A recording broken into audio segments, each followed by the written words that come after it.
اب تقدیر ان چیزوں میں ہے جو کہ ہمارے اختیار میں نہیں ہے، جو کہ بالکل قطعی ہیں۔ مثلا ہم جو اس وقت پیدا ہوئے 100 سال پہلے پیدا نہیں ہوئے، یہ تو ظاہر ہے کہ تقدیر میں ہے، ہمارا اس کے اوپر کوئی اختیار نہیں کہ ہمارے ماں باپ فلاں تھے اور اس ملک میں ہمارا آنا یا رہنا یا کسی ملک میں پیدا ہونا اور ہمارے ماحول اور ہمارے زمانے میں سارے واقعات کا ہو جانا اور قحط ہونا یا فراغوانی ہونا، یہ سب چیزیں ہمارے اختیار میں نہیں ہیں۔ ہمارا اختیار ان پر کوئی نہیں، وہ تو مقدرات ہیں، اور ہم یہ نہیں کہہ سکتے کہ اللہ تعالیٰ نے پہلے ہم کو مجبور کیا، ہمارے لیے لکھ دیا کہ تم کافر ہوگے لہذا تم کافر ہو، اب چاہے کچھ بھی کرو تم کافر ہو۔ اس قسم کا تصور جن میں جبر کے سینس میں اور جبر کے معنی میں یہ صحیح نہیں۔ پیدائش تو مقدر ہے، یہ تو نہیں کہہ سکتے کہ میں راجپوتوں میں پیدا نہیں ہونا چاہتا ہوں، میں شیخوں کے یہاں پیدا ہونا چاہتا ہوں، تو اس میں آپ کا کیا اختیار ہے؟ اختیار تو خود کے اعمال میں ہے، اور یہ بھی ہمیں معلوم ہے کہ اگر ہم کوئی برا کام کریں تو تم خود سوچو، تم نے خود دل میں ارادہ کیا پھر وہ کام کیا، اس کے بعد اگر آپ کہیں کہ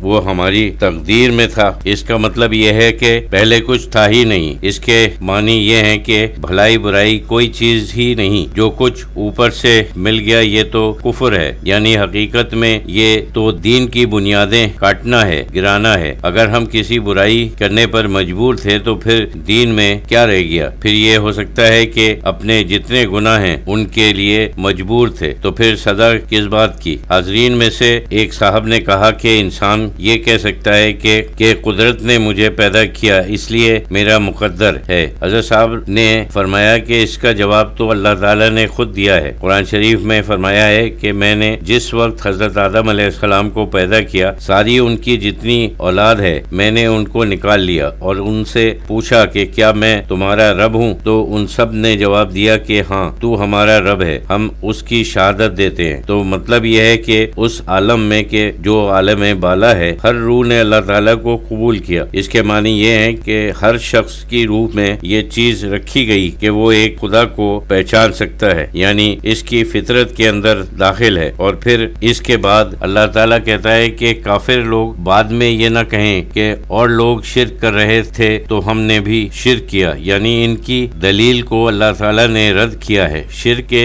اوپر کوئی مجبوری نہیں، یہ دوسری چیز ہے۔ انسان ماحول سے متاثر ہوتا ہے، لیکن بہت سے عیسائیوں کو میں نے دیکھا کہ حضرت عیسیٰ علیہ السلام کو خدا نہیں مانتے، وہ کہتے ہیں کہ انسان تھے، اور بہت سے مسلمان ایسے ہیں کہ جن کے عقائد ٹھیک نہیں ہیں۔ یہ تو ضروری نہیں ہے کہ ہر عیسائی مشرک ہو اور ہر مسلمان مومن ہو، اور یہ بھی ضروری نہیں ہے کہ ہر ہندو مشرک ہو۔ بہت سے ہندو مشرک نہیں، حالانکہ عام طور سے شرک میں بہت سخت ہوتے ہیں، لیکن بہت سے ایسے ہیں کہ جو مشرک نہیں۔ حاضرین میں سے ایک صاحب نے کہا کہ ایک گروہ حضرت علی کو خدا مانتا ہے، فرمایا کہ شاید ایک فرقہ ہے گجرات میں جس نے حضرت علی کو اوتار مان لیا ہے، انہوں نے کمپرومائز کر لیا ہے۔ اسلام اور ہندوازم بہرحال اپنے افعال کا ذمہ دار انسان کا ہونا مذہب کی بنیادی چیز ہے، کیونکہ ظاہر ہے کہ اللہ تعالیٰ خود فرماتا ہے کہ میں بندوں پر ظلم نہیں کرتا بلکہ وہ خود اپنے اوپر ظلم کرتے ہیں، بس یہی کافی ہے اللہ تعالیٰ کا کہنا۔ اس کی تعویل کرنا اور بے چینی نکالنا مناسب نہیں۔ اگر یہ بھی کوئی کہے کہ میرے گناہ جو بھی ہیں وہ اللہ کے حکم سے میں نے کیے ہیں تو یہ بھی کفر ہے، یہ تو اللہ کے اوپر بڑا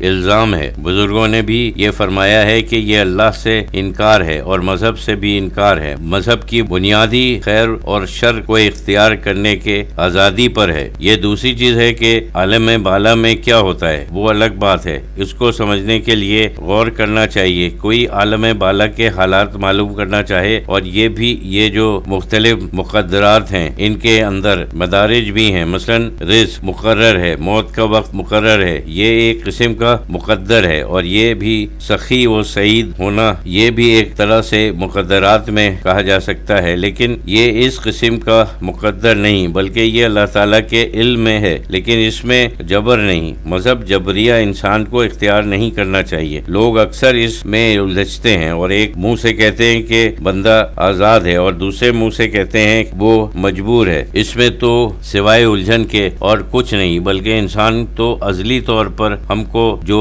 کچھ معلوم ہے وہ یہ ہے کہ ہم آزاد ہیں، اور اب اگر وہ کہے، جیسے کسی کو میں نے کہتے ہوئے سنا ہے کہ وہ کہتے ہیں کہ انسان کو اختیار حاصل ہے لیکن اس اختیار کو استعمال کرنے میں وہ بے اختیار ہے. لیکن اگر ایسا ہے تو پھر مجبور ہے. پھر وہ صاف کیوں نہیں کہتے کہ وہ مجبور ہے؟ کیونکہ ظاہری طور پر سب جانتے ہیں کہ اختیار ہے. پھر اگر ایسے کوئی چھپی ہوئی چیز ہے جو ہم کو مجبور کرتی ہے تو ہمارے اختیار میں کیا ہے؟ یہ تو مجبوری ہے.